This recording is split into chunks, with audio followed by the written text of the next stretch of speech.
Martin, saya adalah psikolog klinis dan kebetulan saya adalah seksolog klinis perempuan pertama di Indonesia.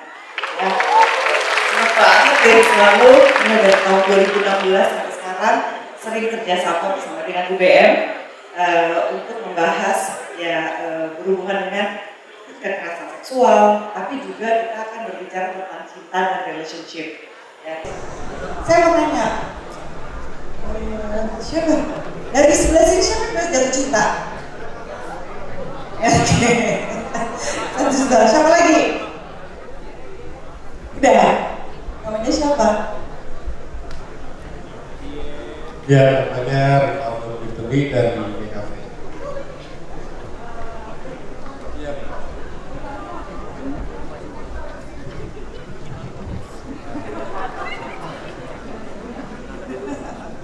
Menurut kamu cinta itu apa? Menurut aku sih, cinta itu adalah sepasang ya menjalani hubungan bersama. Dimana hubungan itu ya pasti bisa sampai ke depan, sampai masa depan bersama. Itu sih cinta. Itu kan apa kayak tujuannya, tapi cinta itu sendiri kayak apa sih? Oh, kamu waktu jatuh cinta rasanya tuh kayak apa? Berbunga-bunga. Apa sih kalau ngomong kamu sendiri? Berbunga-bunga ya? Oke, thank you ya Rifalo ya. Oke, dari sisi sebelah sini, siapa yang udah jatuh cinta? Jangan nunjuk diri sendiri dong, jangan nunjuk temennya, nggak asik kan? Oke. Yang kacamata. Ya. Namanya siapa? Kamu? Namanya siapa? Saya Trita dari Hospitality Pariwisata. Oke, dari Hospitality Pariwisata. Kamu udah pernah jatuh cinta? Berapa kali? Baru 2 kali. Sekian bisa jatuh cinta sampai 2 kali ya? Buat yang udah pernah jatuh cinta 2 kali, cinta itu apa sih buat kamu? Saya cinta itu perasaan kita tuh harus sekali sih. Gimana kita merasa Gimana dong? Boleh dong. dihargai, dipenuhi. Jadi kita punya teman cerita gitu loh. Sering itu sering. Kalau itu mungkin pernah. Attention-nya tinggi sekali ya, thank you ya. Oke, saya akan ke seberang sana. Cinta sekarang yang seberang sana, siapa yang mau jawab? Ya, apa bedanya cinta sama sayang?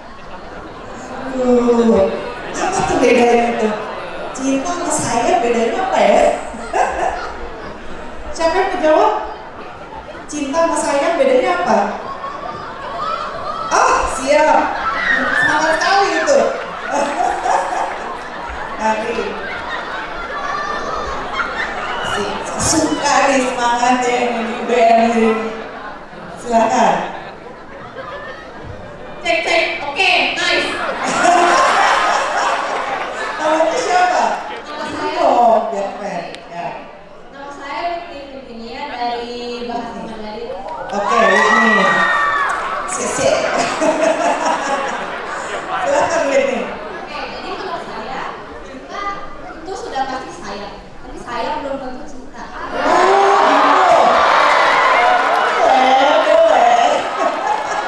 Kenapa Whitney? Kenapa? Karena ibaratnya gini, saya contohnya saya sayang sama kucing saya, tapi belum tentu saya cinta dengan kucing saya.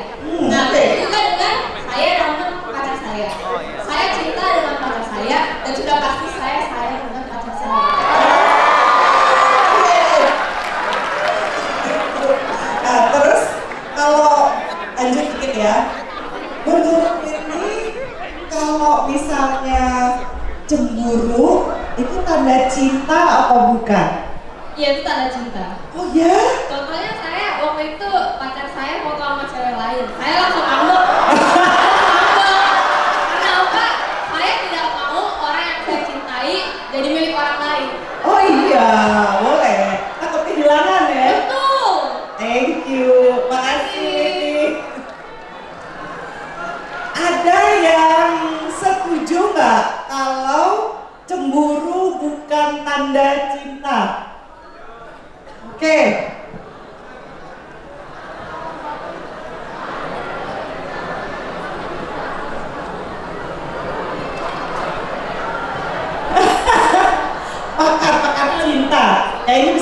kolega saya nih. Gimana? Kalau menurut aku pribadi, pengalaman pribadi ya. Cinta sama sayang itu beda. Oke. Kalau cinta itu berdasarkan dari diri. Tetapi kalau sayang, mau seburuk apapun kita, mau keluarga latar belakang kita seperti apapun, saat kita menerima dirinya apa adanya, ya kita sayang. Oke. Nah, kalau udah cinta itu kan didasarkan dari diri sendiri nih. Oke. Contoh, kita cinta sama diri kita sendiri, belum tentu kita sayang sama diri kita sendiri. Terus. Kita sayang sama diri kita sendiri, tapi kalau kita belum bangun cinta di dalam diri kita, belum mengenal diri kita, itu artinya belum cinta. Jadi bangun dulu cinta di dalam diri kita, baru sayangi diri kita. Setelah itu baru sayangi lingkunganmu, cintai lingkunganmu, sekitarmu, baru itu yang namanya komplit. Oh gitu, paket komplit ya. Oke, terus kalau menurut kamu setuju cemburu itu adalah tanda cinta? Setuju, tapi lebih lengkapnya cemburunya itu di level mana? Oh, ada levelnya. Ada. Oke, terima kasih. Namanya siapa? Alfani dari Ilmu Komunikasi. Oke, makasih Alfani.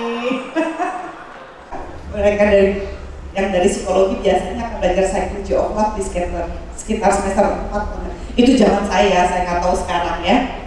Nah, cinta sebagai sebuah perasaan. Tadi teman-teman kalian sudah mengungkapkan yang berbunga-bunga, butterfly in the stomach, bahkan membedakan yang namanya cinta sama sayang. Bisa segitunya, bisa ya. Cinta juga adalah sikap. Ya, saya kalau dia sama yang lain, dia foto yang lain, saya cemburu lah. Saya nggak suka.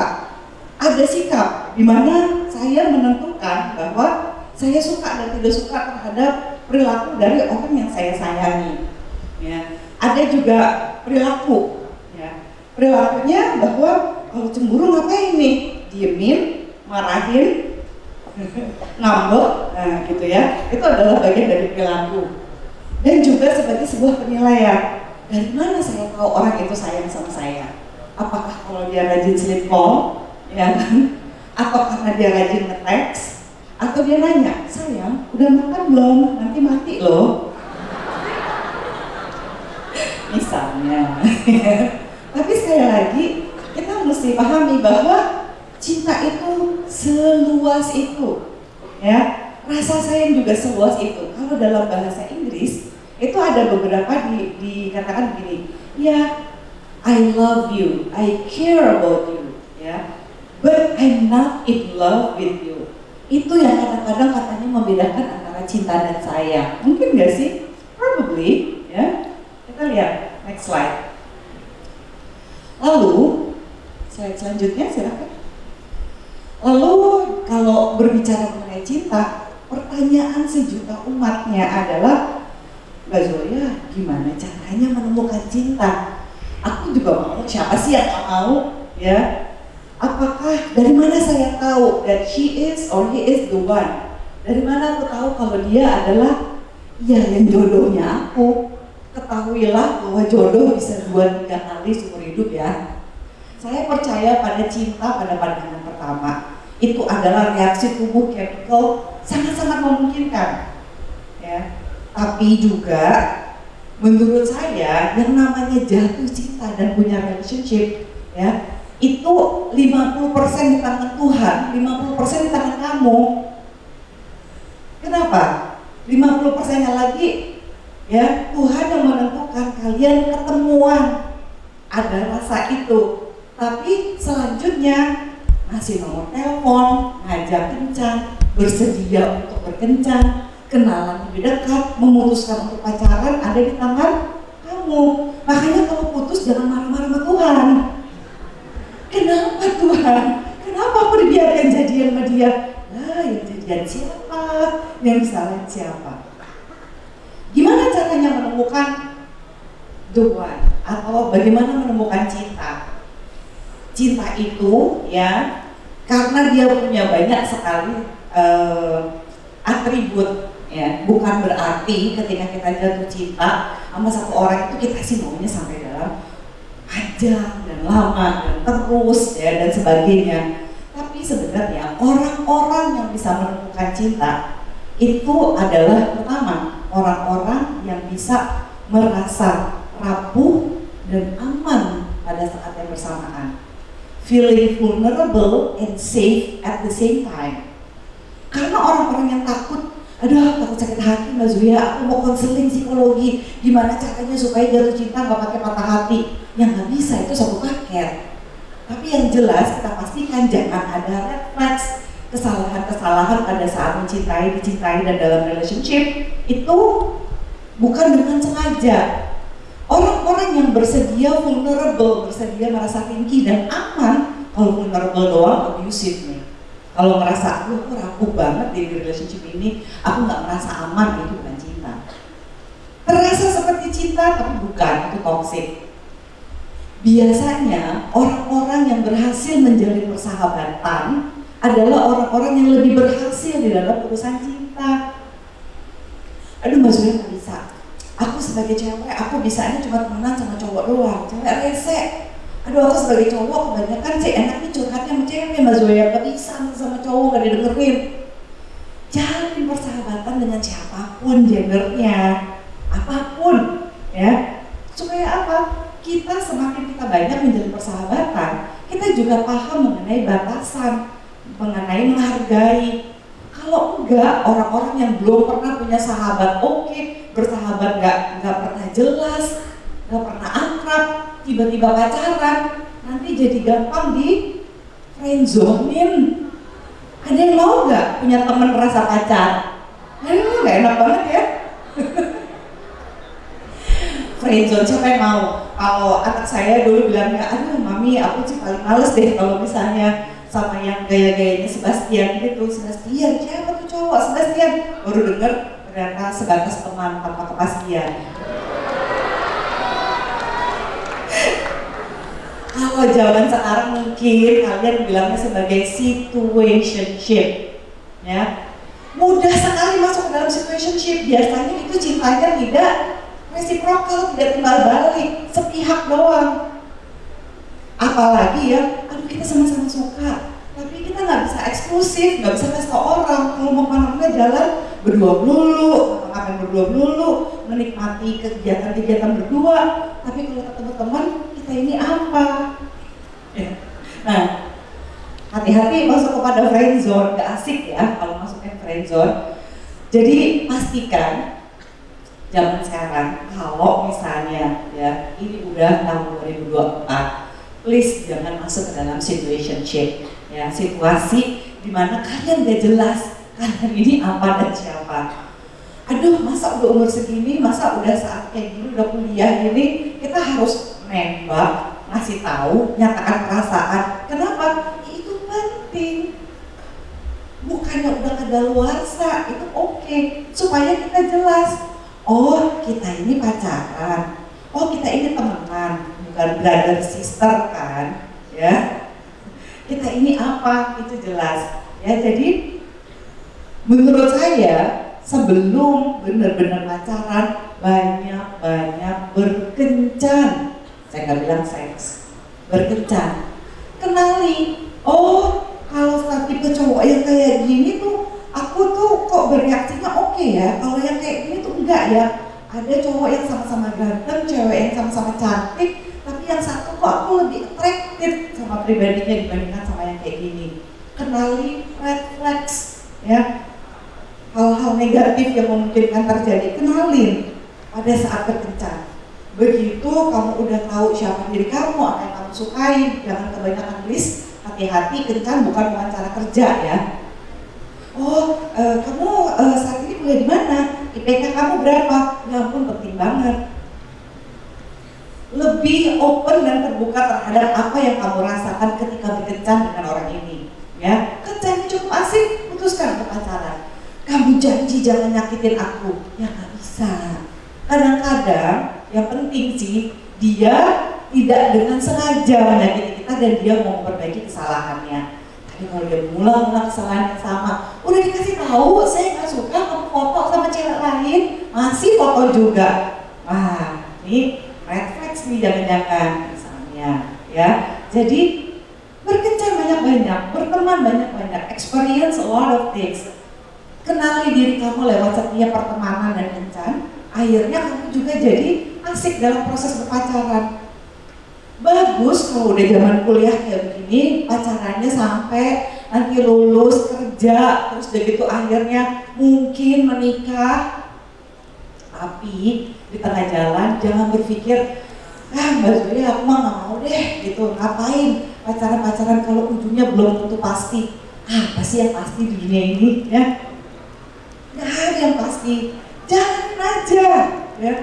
Jalanin aja, nikmatin aja bahwa ada cinta, ada patah hati, bangkit lagi, healing, ya, berproses, jatuh cinta lagi. Kenapa? Karena itu hidup. Saya mah orangnya maunya serius, ya boleh lah serius, tapi nggak ada salahnya kan menikmati perjalanan ini. Cinta mah kayak gitu. Lebih baik kamu mencintai dan patah hati daripada gak pernah jatuh cinta sama sekali. Segitu takutnya untuk pacaran. Tapi kalau aku ada trauma gimana? Konseling dong, ya. Kan di sini ada fakultas psikologi, pasti itu ada biro psikologinya yang bisa konseling buat mahasiswa. Curhat aja, konseling aja, biar semangat hidupnya. Saya ingat dulu waktu masuk UI di fakultas psikologi UI itu kita punya motonya itu adalah pesta, buku, dan cinta. Asik banget ya. Jadi maksudnya pesta itu adalah kita tetap harus bersosialisasi. We need to have fun. Buku artinya ya tujuan kita jadi mahasiswa dan mahasiswa adalah belajar, ya. Cinta itu artinya ini adalah momen yang paling mungkin kalian akan experience cinta. Next, ya. Nah, cinta yang sehat, ya, itu selalu memiliki output yang positif. Jadi, terus saya tahunya dari mana dong, Kak? Kalau misalnya urusan cinta ini kita emang jatuh cinta nih, kita emang sehat. Tahunya dari mana? Tahunya bahwa pacarannya kamu ini yang eksklusif ini, ya, itu membuat kamu lebih produktif. Gue jadi semangat nih mau kuliah, gue jadi semangat sama hidup, jadi tahu mau ngapain, ya. Jadi kalau cuma happy doang, semua orang jatuh cinta pasti happy, ya. Kalau ada yang aduh aku nggak happy banget, tapi aku nggak bisa kalau nggak ada status pacaran, itu bahaya. Ya. Tapi kalau misalnya happy doang nggak bisa jadi panutan. Jadi patokannya apa? Ketika otak kita, logika kita, dan hati kita itu kompak. Aduh sebenarnya dalam hati saya tuh saya masih nggak bisa putus deh, tapi otak saya bilang dia udah nggak sehat di hubungan. Atau secara logika kita tuh cocok banget, tapi hati saya udah gak seret. Ya jangan. Yang sehat itu kalau hati dan otak kompak, ya. Jadi teman-teman kamu juga biasanya, ya, kamu juga nggak ninggalin teman-teman kamu tetap punya waktu sama teman-teman kamu tetap juga pacaran kamu. Mungkin awal-awal pacaran biasanya orang tuh terokupasi banget ya sama pacarannya, agak-agak lupa sedikit sama teman-temannya, ya. Tapi please jangan pernah meninggalkan teman-teman kamu hanya untuk pacar, ya. Hati-hati karena zaman sekarang ada aja, bukan menakut-nakutin, tapi mereka-mereka yang punya gangguan kepribadian narsisistik atau NPD, ya, mereka-mereka yang punya gangguan antisocial disorder, ya, mereka ini tidak memiliki kemampuan berempati. Nah, gawat. Kalau pacaran dengan orang yang kayak gini, mereka akan cenderung mengisolasi kamu atas nama cinta.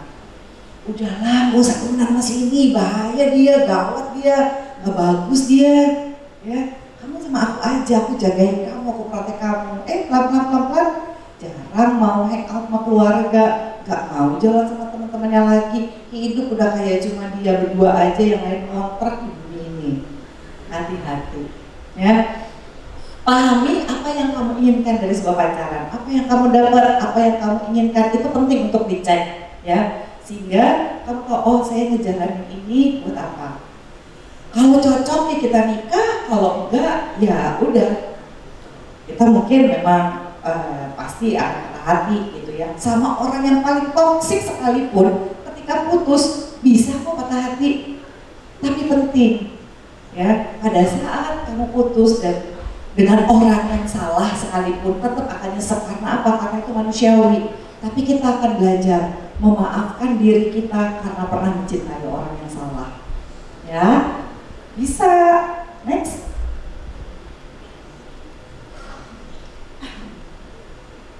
Apa itu seksualitas? Ya, seks itu bukan cuma soal senggama, nggak cuma soal hubungan seks, ini nggak cuma soal penetrasi penis ke dalam vagina aja dalam konteks heteroseksual.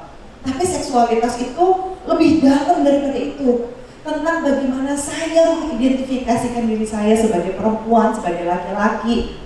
Ya, sebutannya juga banyak kan sekarang, binary, non-binary. Ya, apapun itu adalah identifikasi seksual kalian semua. Ini adalah soal otak, soal logika. Saya mengidentifikasikan diri saya sebagai apa. Kalau orientasi seksual itu adalah soal hati. Ya, kalau soal kelamin, ya bentuk kelaminnya, mau vagina, mau penis, itu adalah urusan biologis. Ekspresi gender itu adalah tentang identifikasi seksual, orientasi seksual, dan biological sex. Ya, itu semuanya sejalan. Jadi seksualitas itu adalah kualitas yang paling dalam perasaan kebanyakan lawan jenis, ya, paling akrab, intim, pengakuan, penerimaan, ekspresi diri terkait dengan gender kamu. Bagaimana kamu mempersepsi gender kamu, ya. Next. Jadi sekali lagi yang memang paling banyak urusannya heteroseksual, ya ada juga yang lainnya, tapi nggak apa-apa. Itu sekali lagi adalah tentang hati, ya, tentang identitas seksual dan tentang biologis. Nah, ini adalah jenis-jenis kontak seksual. Kenapa sih saya mesti sampai segini amat ngasih tahu? Supaya kalian tahu batasan. Hati-hati bahwa keperawanan itu adalah konstruk sosial, di mana yang benar-benar namanya perawan dan perjaka tidak pernah melakukan kontak seksual sama sekali, bukan setengah-setengah. Ya, jadi yang namanya perawan dan perjaka itu sama sekali tidak pernah melakukan penetrasi. Senggama itu adalah penetrasi penis ke dalam vagina, ya. Kalau konteks heteroseksual, bisa jadi juga tentang oral seks, ya, bisa jadi tentang anal seks atau fingering. Kalau sudah pernah melakukan ini, nggak pernah bisa dibilang masih perawan atau perjaka. Mas Zoya, aku tuh masih perawan loh, aku masih perjaka loh. Aku nggak pernah aku penetrasi. Ya, jangan-jangan kelaminnya masih perawan dan perjaka, tapi tangannya, mulutnya, anusnya udah enggak.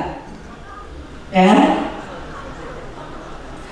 Jadi jangan ini deh, jangan cari gara-gara. Aku mau menjaga keperjakaanku Mbak Zoya, aku nggak mau gini. Ya mulut kamu nggak kemana-mana, ya tangannya. Nah, jadi jangan tanggung-tanggung setengah-setengah. Iya enggak nggak bisa kayak begitu. Ya, next. Jadi jelas ya batasannya. Sudah pernah melakukan kontak seksual atau belum pernah melakukan kontak seksual. Dan urusannya perawan dan perjaka, ya itu adalah istilah secara sosial yang menurut saya. Kenapa? Tadi saya perlu mengatakan tentang batasan-batasan dari kontak seksual tadi. Karena ini berdasarkan saya lupa, saya tidak mencantumkan. Ini sekitar tahun 2016 kalau nggak salah ya penelitiannya, di mana usia rata-rata pertama kali berhubungan seks 19 tahun. Dan lihat nih, lama berpacaran sebelum berhubungan seks rata-rata 12 bulan. Buat kamu yang sudah pacaran kurang lebih setahun, ya, kemungkinan kalau pengen pacarannya tetap sehat, harus mulai membahas, sayang, kalau udah urusan seks gimana nih? Sebagai manusia-manusia yang cantik, ganteng, dan normal, kalau kalian gak punya hasrat seksual, bohong. Kalau naksir sama orang, pacaran sama orang, enggak kok, aku gak mikirin seksnya. Ada yang aneh dengan kamu. Masa cinta gak pakai nafsu? Bohong lah. Kadang-kadang gak pakai cinta juga bisa nafsu. Ya kan? Jadi kita sih maunya cinta dan seks itu berbarengan dalam sebuah relationship. Tapi gak bisa cuma kayak cinta doang, gak ada nafsunya. Makanya sebuah relasi pacaran yang sehat buat kalian, apalagi yang pacarannya udah nyaris setahun, ya, coba bicarakan, sayang, kita ini mau hubungan seks apa enggak? Kalau kita lagi horny, lagi nafsu, kita mau ngapain ya? Diterusin, didiemin, diapain? Ya, itu harus dibahas kalau mau pacarannya sehat. Jangan cuma ya udah deh, diem-dieman aja, meledak kepalanya ntar. Ya, dengan siapa berhubungan seks? Karena gini ya, nggak ada orang yang tiba-tiba banget bangun pagi ini lalu, aduh, aku mau menghilangkan keperjakaanku hari ini. Ada. Aku menghilang perawan hari ini banget. Gak ada. Most likely itu tidak direncanakan segitu banget bangun pagi tiba-tiba oke, aku mau hilang keperjakaanku, penting gitu ya, tangannya Thanos langsung tring gitu jadi begitu ya. Nah, 88% hubungan seks pertama itu dilakukan sama pacar. Jadi kalian harus memiliki skill berkomunikasi, skill bernegosiasi dengan pacar kamu sendiri. Kenapa? Lebih susah nolak pacar sendiri, lebih susah nolak orang yang kita sukai, yang sayangi dan cintai. Aduh, katanya sayang, tapi kok kamu nggak mau ML sih? Aduh, hari gini masih ada ya yang manipulasi begitu. Udah 2024 nih. Ya. Bukan itu tanda sayang, bukan tanda cinta. Masa cinta mesti dibuktikan? Cinta tuh diberikan dong, yang dibuktiin tuh uang pakai kwitansi. Ya, bukan cinta. Cinta itu gak bersyarat.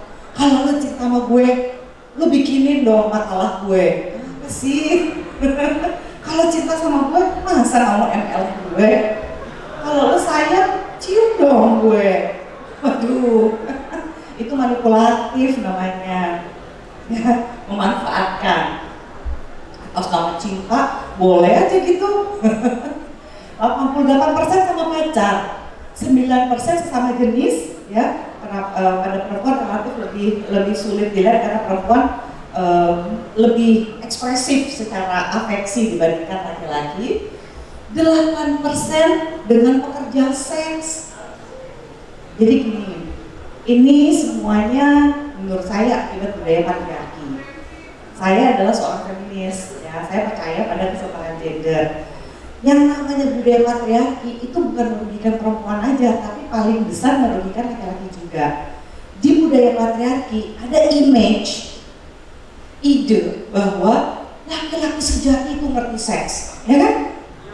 Sehingga menurut penelitian dari Bappenas tahun 2021, kami pernah melakukan Zooting ya, bareng dengan Bappenas. Mungkin teman-teman bisa lihat di YouTube kalau nggak salah pada waktu itu ya, 2021 atau 2022, dengan Bappenas memberikan penelitian yang itu cukup mencengangkan tahun 2022 pada masa ya nyaris selesai pandemi tapi masih belum ya.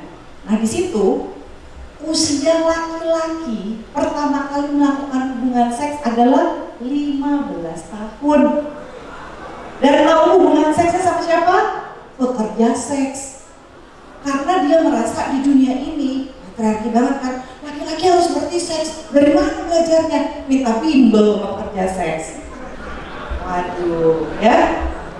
Saking, wah saya harus perform.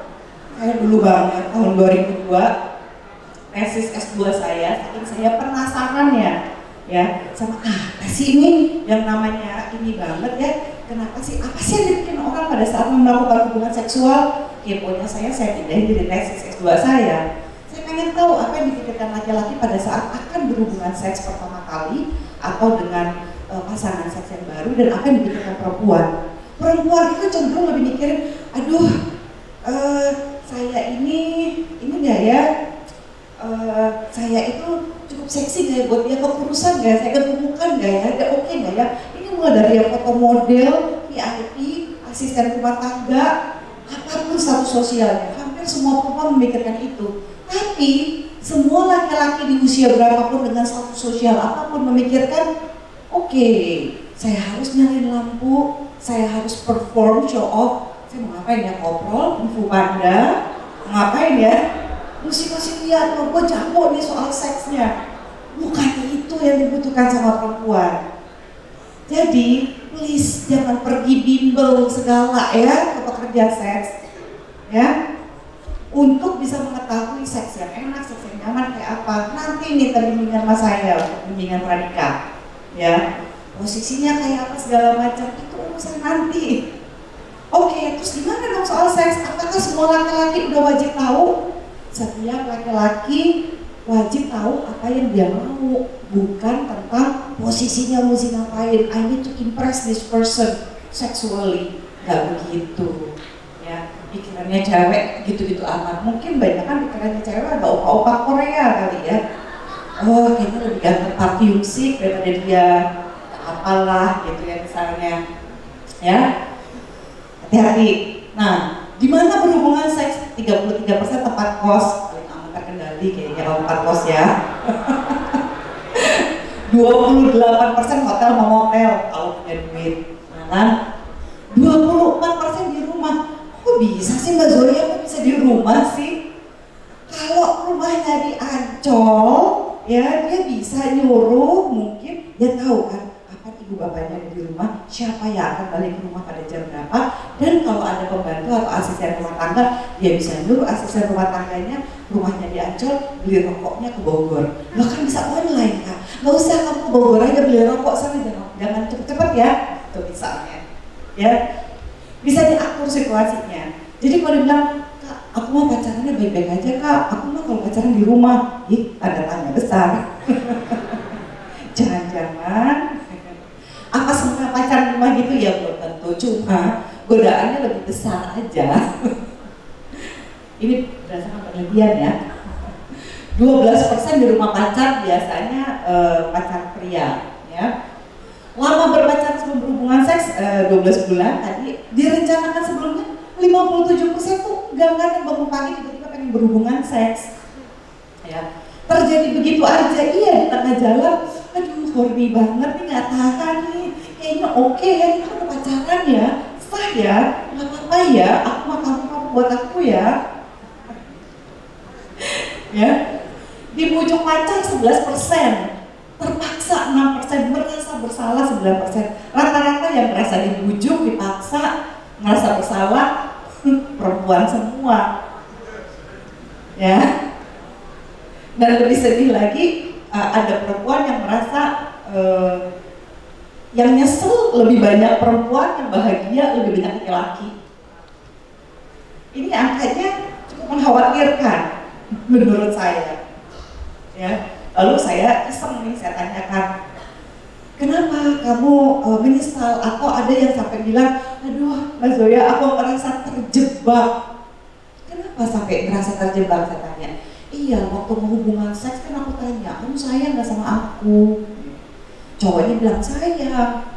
Terus habis itu habis kita berhubungan seks, dia ghosting aku Kak. Gak bisa ditemuin, gak bisa chat kemana-mana. WhatsApp-nya centang satu, ya, ngilang. Terus saya penasaran, dari beberapa pemeriksaan ini kurang lebih jawabannya hampir sama. Akhirnya saya tanya lagi, saya probing.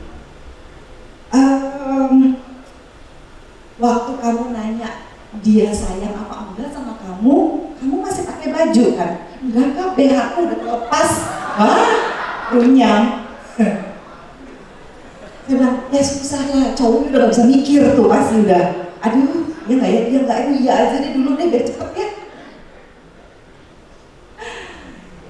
Dalam usahakan, dalam kondisi yang aman lah ya. Kalian bisa pakai baju, kalian santai, ngobrolin dulu.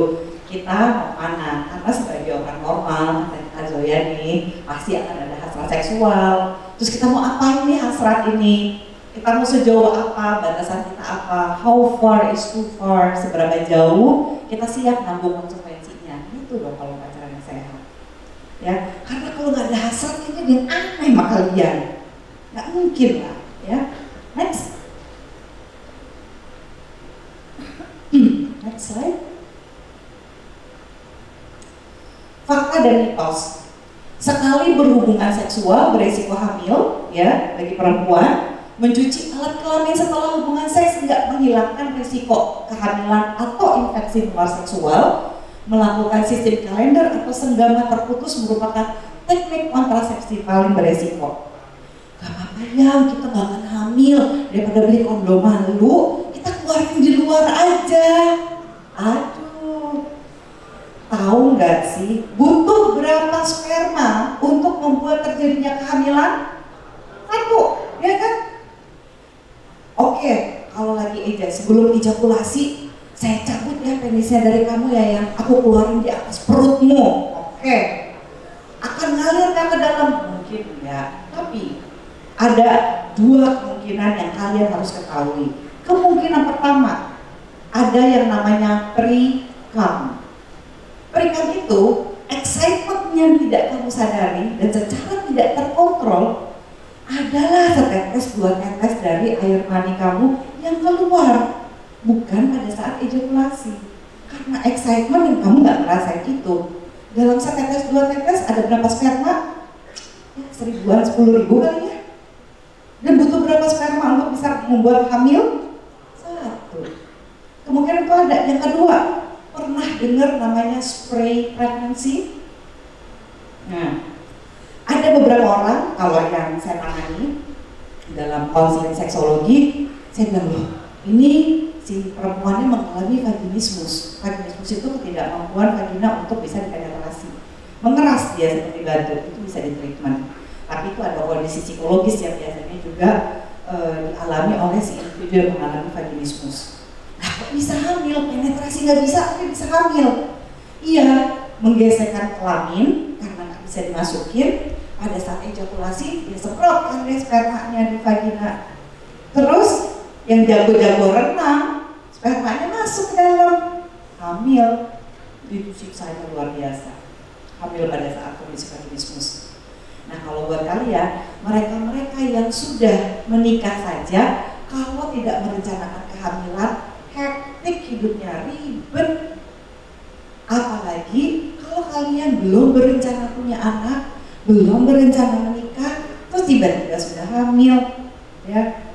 Relatif ada banyak laki-laki yang lebih mudah untuk kabur, ya. Perempuan yang lebih siksa 9 bulan mesti mengatasi ini semua.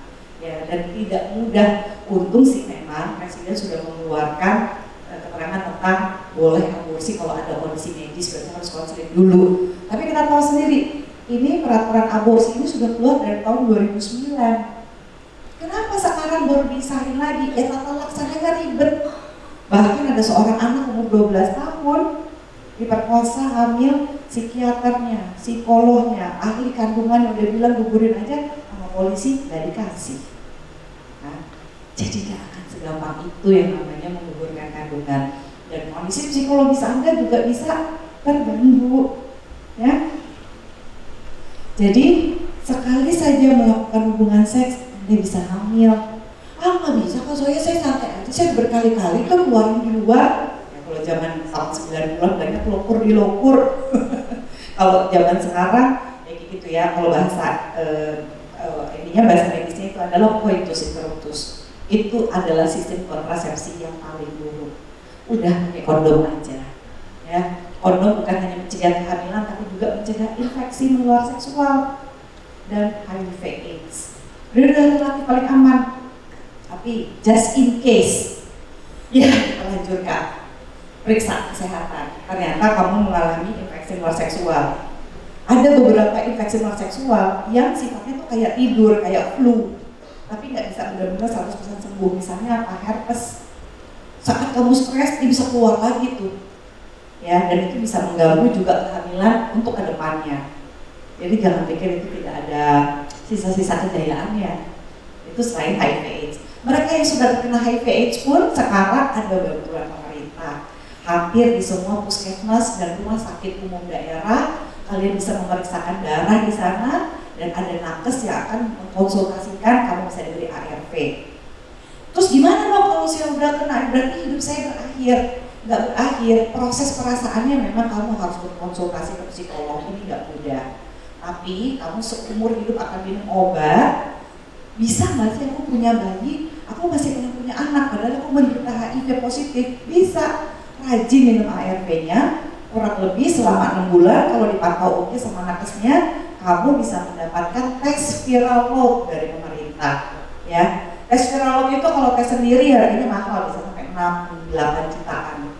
Ya, tes viral load ini menandakan bahwa virus kamu sudah ditekan sehingga kamu bisa punya anak. Makanya sekarang kalau mau nikah biasanya suruh tes darah, tes HIV kan. Bukannya nggak boleh nikah kalau kamu HIV positif, tapi supaya kamu tidak menularkan ini kepada pasanganmu dan tidak menularkan ini kepada anakmu. Ada banyak cara, tenang aja. Ya, tapi sekali lagi jangan sampai kalau kamu mengalami ini kamu tidak mengakses bantuan pemerintah. Ya, next. Fakta kedua nih, fakta mitos yang kedua. Sekali melakukan hubungan seks akan terkena infeksi seksual HIV/AIDS, laki-laki maupun perempuan. Oh ya, kalau zaman dulu ya, kan bilang udah saya itu bersih kok Mbak Zoya, habis berhubungan seks saya itu langsung minum antibiotik. Waduh, antibiotik itu bukan pencegah, antibiotik itu hanya menyembuhkan kalau kamu sudah terkena.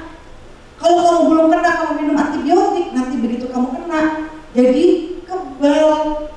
Hati-hati. Zaman dulu juga, kalau zaman saya sekitar misalnya zaman saya kuliah tahun 90-an itu, 90-an 2000 awal itu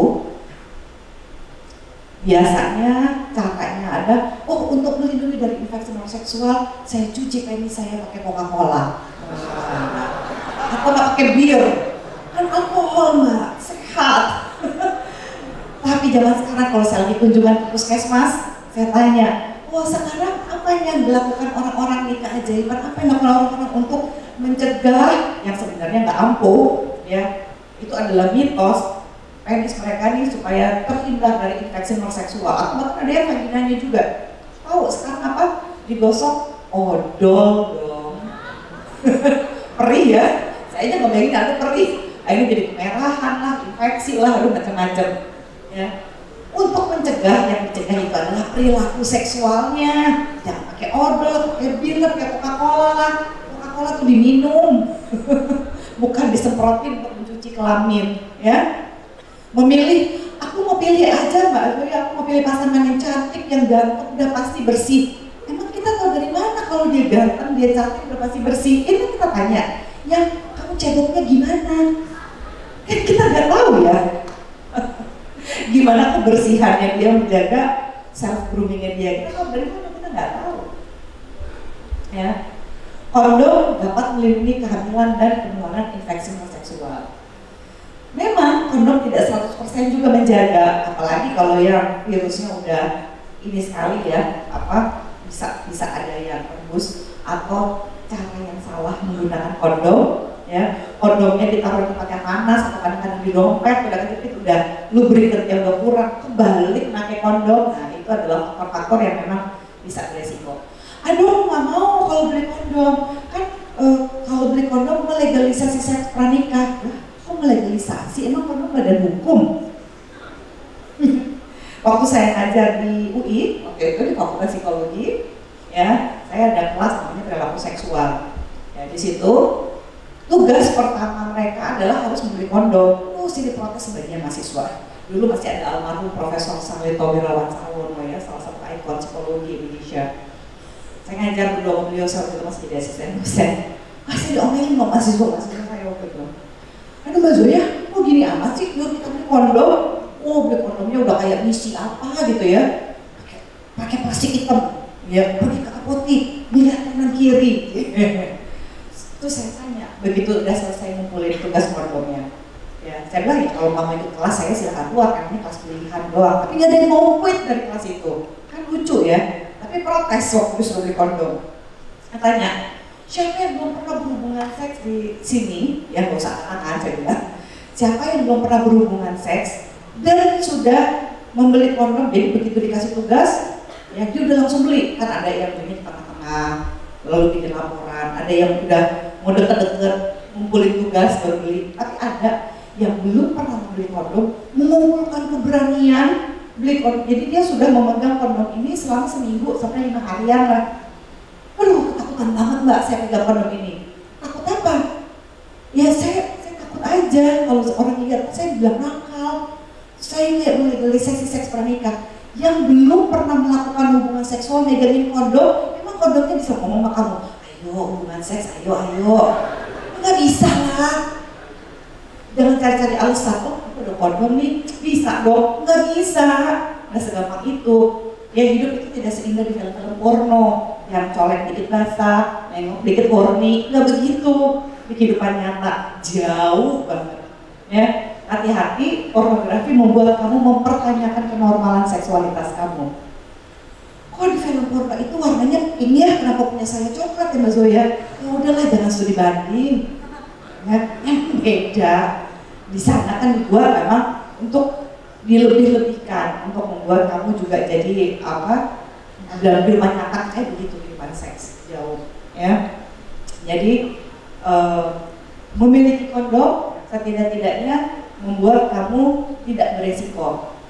Abstinence, be faithful kondom. Lebih baik memang tidak melakukan hubungan seksual sampai nikah. Be faithful, setia pada satu pasangan, bukan saya setia kok Mbak Zoya pada pasangan saya. Waduh, satu pasangan ya. Dan kalau udah nggak bisa pun semuanya, lakukan dengan cara aman dengan menggunakan kondom. Next. Nah, kamu termasuk menurut saya adalah generasi yang cukup beruntung ya. Dengan dikeluarkannya Permendikbudristek 30 ya pada tahun 2021 membuat kalian para mahasiswa dan para mahasiswi terlindungi dari resiko-resiko setidak-tidaknya pelaku pelecehan seksual. Saya mau mengingatkan ya, ketika nanti kalian baca ini ya, kalian mungkin akan ngeh bahwa aduh, kayaknya saya pernah ngalamin tuh, saya pernah di catcalling, sweet gitu ya. Yang paling penting dari pelecehan seksual adalah bukan apa baju yang kamu pakai, ya bagaimana caranya kamu berjalan, bagaimana caranya kamu ngobrol, genit enggaknya, lence enggaknya, ada hubungannya. Pelecehan seksual itu terjadi karena ada pelaku.